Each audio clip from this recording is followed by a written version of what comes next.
Okay, everybody, let's go over how to get started in Computer Science 40S. So we're going to jump over to my InformNet page here, and we're going to take a look underneath the Welcome section on how to get started.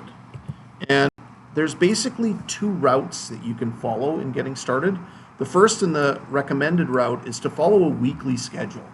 So there's a schedule page that you can link to, and I go over the details on that page, but basically it breaks down week by week through this course what you should be working on, what examples you should be doing, what content you should be reading, what assignments you should be on, basically where you should be at each point in the course. It's a loose schedule, but it is something that will keep you on track through the course. Now, if this isn't for you or you want to vary it a little bit, you can certainly follow your own schedule, which means you'll go through the content, the examples, and the assessments at your own pace. Keeping in mind that you don't want to leave yourself too much work by the end of the course. You do want to follow a schedule, but the something in between those two will allow you to work through the course at a pace that works for you.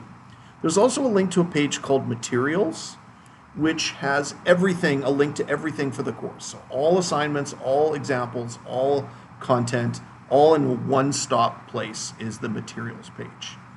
The final thing that's really important is I want to make sure that everyone understands that whatever way you're going through this course, you can get help at any time you need it for this course. Okay? Help is always available to you. So through InformNet, you can email me and I can give you help that way. We can even set up a video conference where I can talk to you in person and help you that way. And there's even a help page on my website that has lots of links to lots of resources that you can get to get all the help you need. But just I wanted you to know that you have help available at any point. Now, I just also want to really quickly go over one other little tip. If you're working on a page and let's say you're reading through some content and one of the things you read is maybe a little too small for you to see. So this little tip is real easy. If you're reading through content, whether it's code or some sort of picture and you can't really see it that well, what I'd recommend is right-click on that image and open the image in a new tab. Once you do that, that image is going to be a lot larger and a lot easier for you to see, and if it's in the case of code, a lot easier for you to read. Finally, the final tip I want to give is basically a YouTube tip.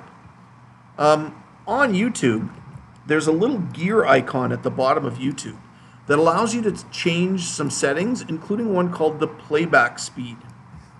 So if you're watching a video instead of reading, you can change the playback speed. If you find me a little long-winded, you can make that video play a little bit faster but still watchable, or even a little bit slower.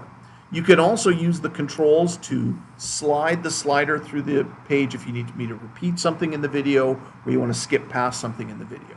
So just some basic YouTube tips on how to get started there. And remember, there's always help available at any point you need it in this course. All right, let's get started with Computer Science 40.